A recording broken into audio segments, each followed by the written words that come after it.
This is a farming game in which you play as a vampire tending to a supernatural farm, making Moonlight Peaks something interesting to kick us off. Hello indie game fans, farming games have captured the imaginations of gamers since Harvest Moon and beyond, so here is the massive list of upcoming games.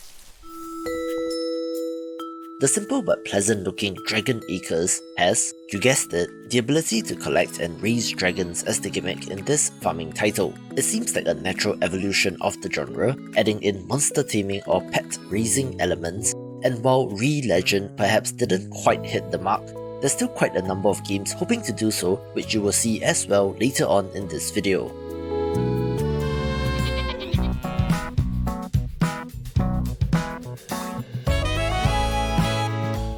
This video is brought to you by Sunnyside, a farm simulation RPG with more of a focus on realism.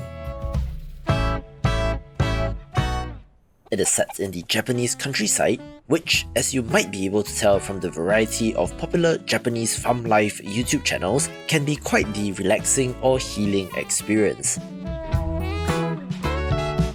There is certainly a more Japanese flair to the game, even having anime character portraits, but the concept sure seems pleasant, in which you are not only tending to a farm, but are also able to explore the small town.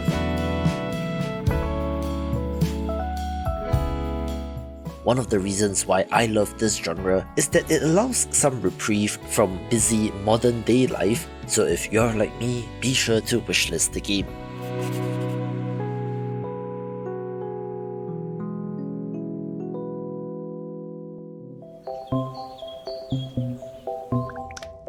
I've included some gardening titles in addition to farming sims, in that while they are similar, having you growing plants, I suppose growing things in pots is different as compared to ploughing the fields, with the adorable look of garden witch life certainly looking charming. You move to a small town far away from home and have to start a new life, growing plants, brewing potions, and getting to know the locals. There is certainly more of a focus on crafting in the game in cooking and brewing potions, as well as the customization of your own house with various decorative items, but the island is full of mysterious secrets as well which you can uncover, but don't worry, I don't believe there are any monsters or combat here. I covered this title last year and there hasn't been too much movement, but the developers are posting updates using the Steam News feature, which is a good sign, where in Daomei Village, you are banished to the titular town after falling out of favour with the Emperor and have to attempt to rebuild the goodwill. In case it wasn't obvious, this is a Chinese-themed title set in a vaguely ancient China period, in which Daomei in Mandarin translates to unlucky, which is the situation that you find yourself in. You have to till the fields, grow crops like rice, and take care of animals like chickens, as well as work together with the other banished townsfolk, also having combat elements in the mines like in Stardew Valley.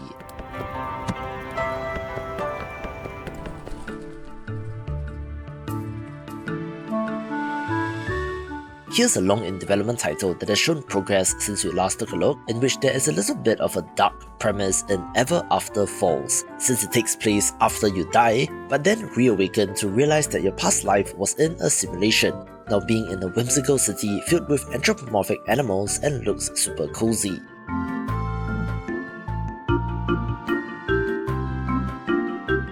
There's farming, mining, fishing, and crafting elements, but does appear to have more of a focus on combat in dungeons, which looks okay.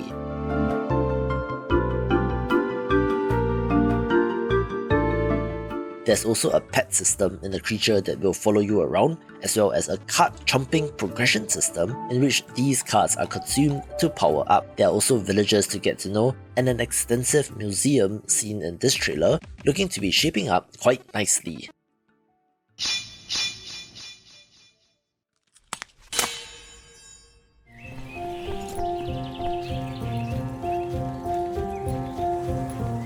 Another gardening title is the simply named The Garden Path, a curious entry that is supposed to be played in bite-sized chunks where you go in and explore, tend to some plants, fish, trade for items, or make new vegetable friends.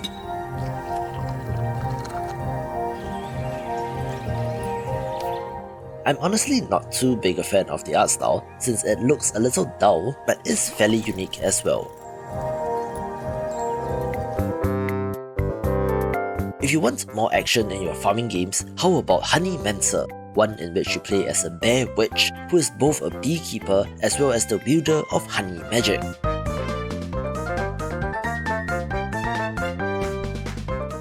Enemies will come in waves and you need to protect the forest, having less of a focus on the pure farming aspect but still looks like a delight.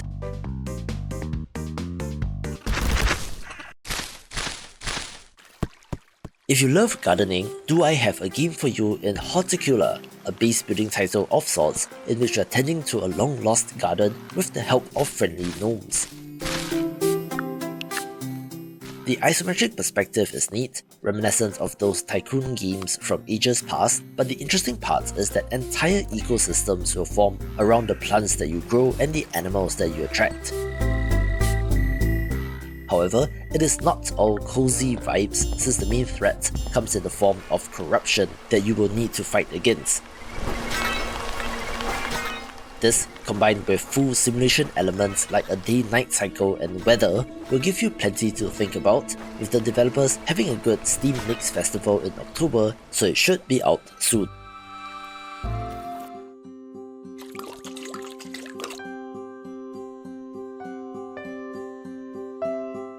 I've been covering Lonefarm for quite a while now, but it has still not released, but do not fear, as far as I know, the developer is still actively working on this first-person farming game since he has been posting on Twitter.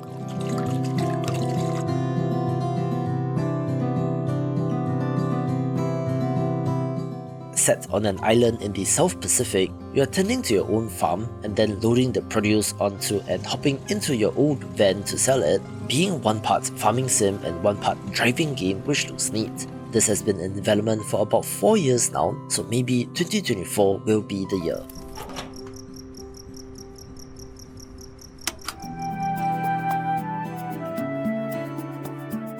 For the most part, the core mechanics of farming games are well established by now, so what tends to change is the setting or theme from fantasy ones like vampires, or a change of cultures and setting like in Coral Island, where Litchi Town looks to be following in the footsteps of the latter in having more of a Chinese theme.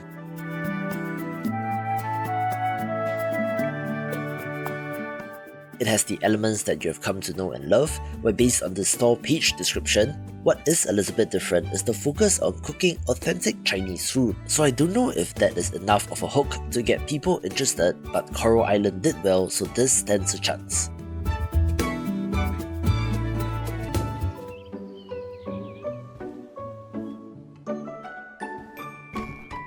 When making massive lists like this, it is inevitable that we have a whole bunch of TBA titles since it takes a while for developers to nail the date down, but one that, at least on paper, is confirmed for February is Garden Life: A Cozy Simulator.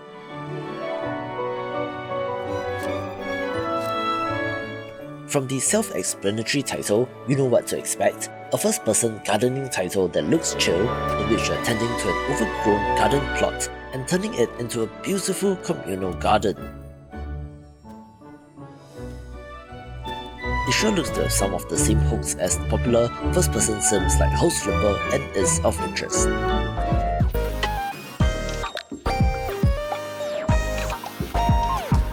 Here's a wonderful and peaceful looking game in the very appropriately named Chill Town, in which you are spending your days and living your life in the aforementioned location, farming, fishing, cooking, decorating your house, dressing up and more. However, there appears to be more of a focus on music with the chill soundtrack, looking like Animal Crossing in spots as well.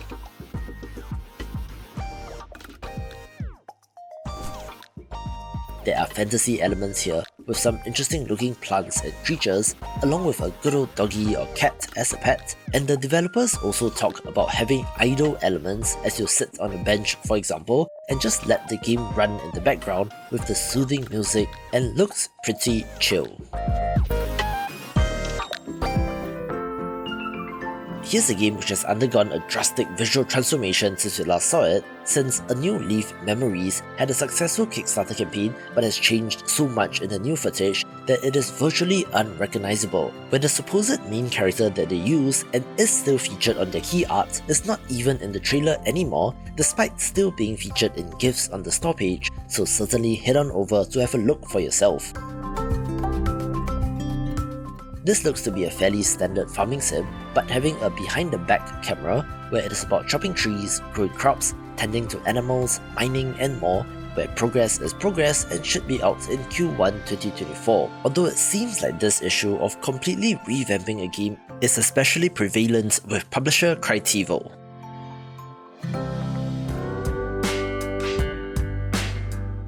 Speaking of which, the exact same thing happened here again with Farm Folks, which is being made by Critter Cove, a much hyped Kickstarter project which, due to issues with the developer, the publisher had to take over and make it themselves, turning a cutesy looking farming game into one with much more realistic proportions, and is also somehow turning into a solar punk title, whatever that means, with the developers conveniently releasing a side-by-side comparison video, so take a look at the changes for yourself.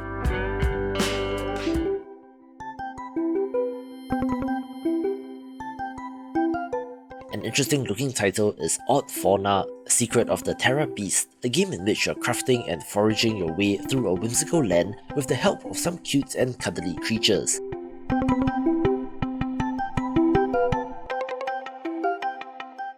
The ability to terraform the land looks interesting since it allows for exploration and construction, with the open world sandbox structure of the game being different as compared to many of the other titles on this list.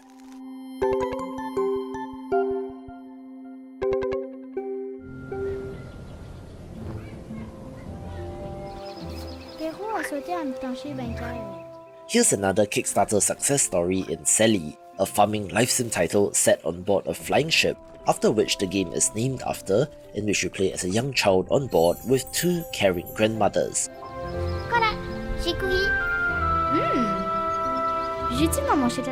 It looks to give off Ghibli vibes with how the world is designed, in which you can land and go explore unique landscapes using the flying ship as a base.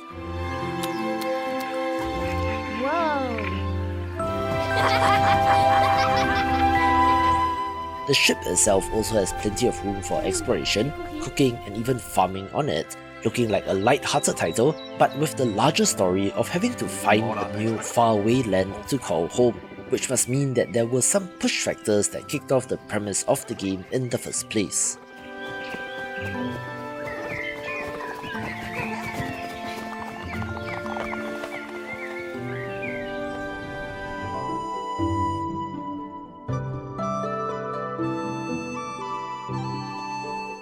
We are starting to see more Chinese-themed farming games as well, since there is an appetite for games with this setting, with the pleasant-looking Teatopia being of interest here.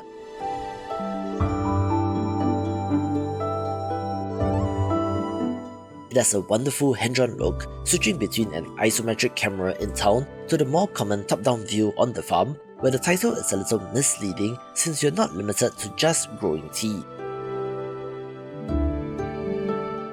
There are other crops of course, and even animals to raise, although tea making is one aspect and really does look pretty nice. This next title was kickstarted in 2022, with the developer of the Gods Fabled Soil Frontier posting updates on Twitter, so it should still be in development, where it touted itself as an open-world fantasy farming experience like no other. Bold claim. You're attempting to revive a neglected town and the areas supporting it, tending to your farm and helping to construct improvements to attract more villagers, and has some interesting ideas. For example, every individual crop grown is unique and might have unique characteristics, with elements like fertilizers, pesticides, trimming and more all being factors to consider. Also, the chickens waddle about in this game, which looks adorable, so I'm certainly interested to know more.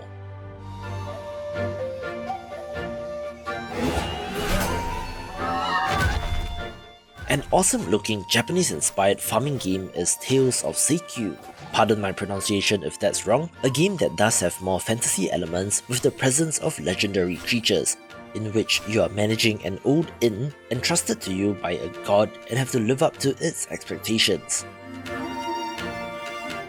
The day-to-day running of the inn will take up most of your time, but there does appear to be more of a fleshed out action-adventure style combat system as well, in which you go out to explore and fight monsters. However, there are also villagers to get to know and romance, so it doesn't stray too far from the formula and looks great. Here's another promising upcoming title in Critter Cove, one that is set in a post-apocalyptic paradise in which your goal is to gather resources to upgrade the town of Critter Cove to make it an ideal tourist destination. As such, this might have more in common with games like My Time at Sandrock, with less of a focus on farming, but with all the other stuff present. The open world archipelago structure seems interesting and might have plenty of secrets on every island and has a Q1 2024 release window, so keep an eye on this.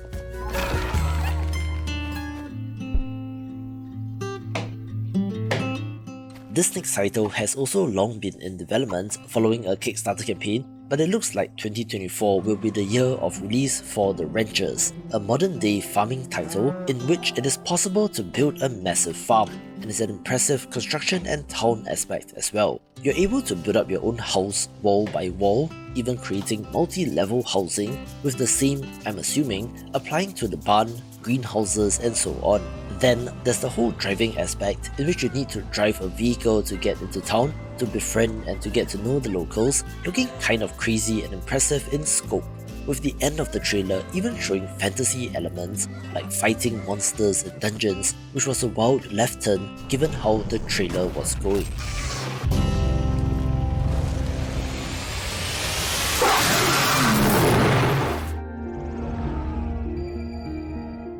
As I was writing the voiceover for this video, I was surprised that it took this long for a sci-fi farming game to pop up on the list, in which Farlands looks very impressive and is another high potential title. Most interestingly, the premise is that you have bought your very own planet, which was sold to you at a price that was practically free, and are now going there to lead a simple life, with this basically being Stardew Valley in space, which I'm certainly down for. The farming and mining elements are present, but interestingly, you can even hop into your ship and visit nearby planets, which adds additional variety. Of course, things that are too good to be true often are, so there is some catch as to why the planet was sold at such a low price, so investigate the mystery and find out why.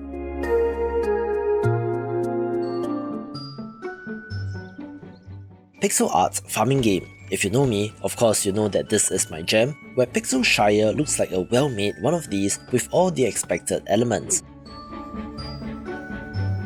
However, the developers have incorporated procedural generation of locations that you visit, in which you can explore the entire continent of Arcadia, which is an interesting aspect. It isn't all sunshine and rainbows, however, having monsters like goblins lurking in caves, but it looks to be following the formula pretty well and seems neat.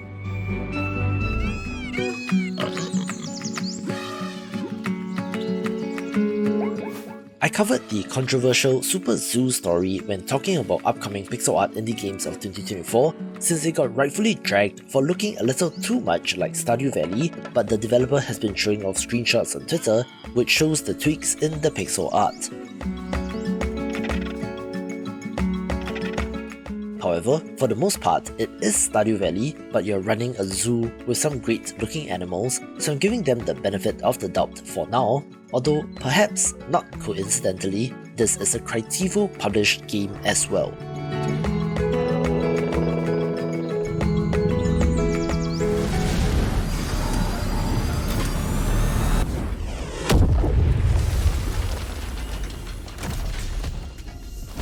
An impressive looking sci-fi farming title is Lightyear Frontier, one in which you crash land on an alien planet but have a mech suit to help in the farming.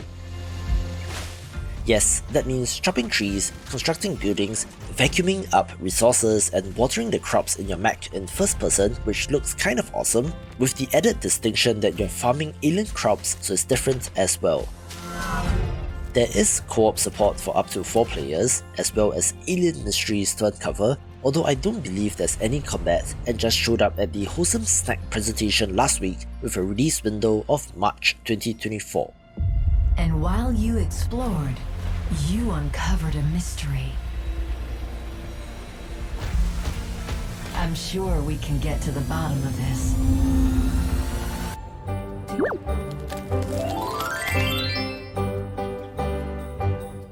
Here's another adorable farming sim that adds in elements of monster taming and Pokemon in Ova Magica. This combines the farming sim aspect of Stardew Valley with Pokemon-style turn-based combat, as well as, I suppose, the slime aspect of Slime Rancher. However, there is a much more in-depth slime breeding system with genetics, where traits can be passed down to the next generation, and also has dungeon crawling, player housing, minigames, and more. The final ancient China themed farming game is Pathless Woods, one that does build itself as more of a sandbox experience in which farming is but one aspect of the game. There's an impressive looking construction system, exploration, gathering resources, as well as combat against bandits. The developers also talk about cooking, hunting, and making silk, which is oddly specific and looks pretty impressive.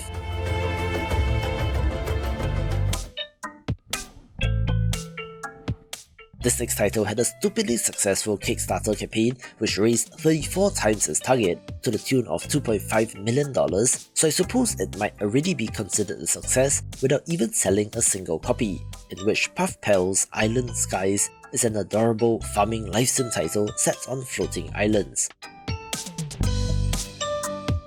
The titular Puff Pals are these adorable animals which are the characters in the game, whether they are the shopkeeper in town or a new guest visiting, which I suspect contributed a large part to the appeal of the game.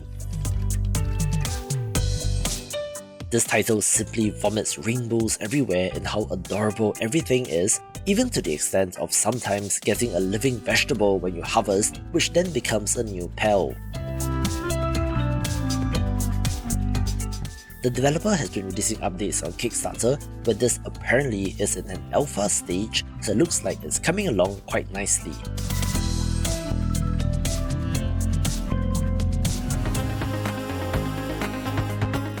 I've covered Chef RPG on the channel before, so it is not a new entry, in which this is more of a life sim title since you are running a restaurant but have to forage, hunt and fish for your ingredients without a direct farming element. However, it has the classic pixel art look, with the focus on running the restaurant seeming interesting since you can customize the layout and even expand your establishment to serve as many customers as possible. The size and scale of the restaurant business seems impressive and might just be the next big thing in the space.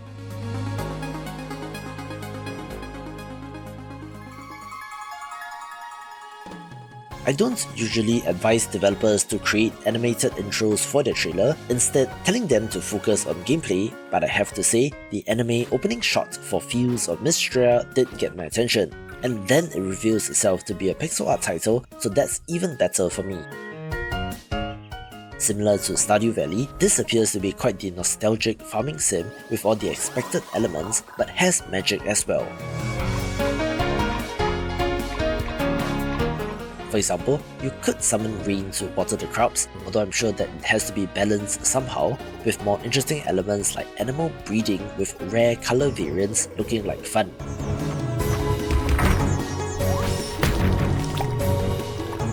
The combat and exploration elements also looks to be more in-depth, such as a jumping downward stab attack and the ability to go underwater in a cave network to access a treasure chest in another area, with some of the cleanest pixel art that I have come across.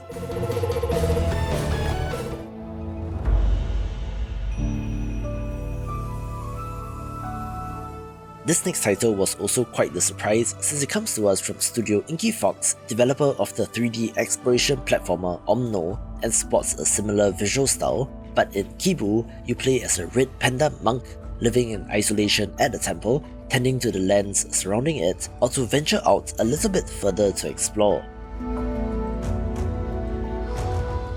There is also a combat element here, and although details are a little scarce, it's certainly one to watch.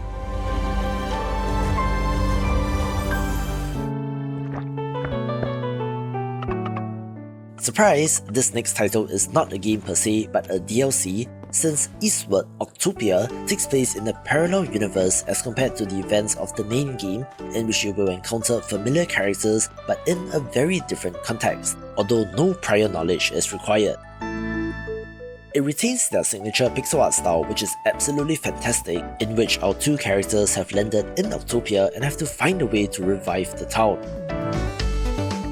I find it so interesting that they're making this a DLC rather than a standalone product, so I'm not sure what the business reasoning is behind it, but surprisingly, it looks like an awesome farming game given that the original was the 2D Zelda-style action-adventure title. And if you want the official behind-the-scenes artbook for the game, pick it up via my affiliate link below.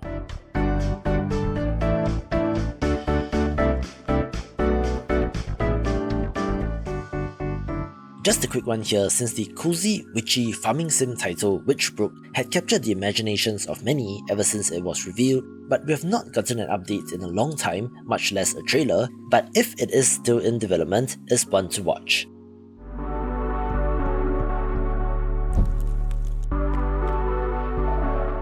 And of course, needless to say, the next game from Concerned Ape, developer of Stardew Valley, is titled Haunted Chocolatier and has you running a chocolate making and selling operation out of an old castle filled with ghosts. And isn't that just the most whimsical thing? Yes, it has some passing visual resemblance to Stardew Valley, which is expected, but completely taking out the farming aspect is an interesting note since I don't know what that will be replaced with in the gameplay loop. But given how Stardew is going, the Madman is still adding more content for 1.6, so I have faith that this will be great. For more upcoming pixel art titles, hop on over to this video.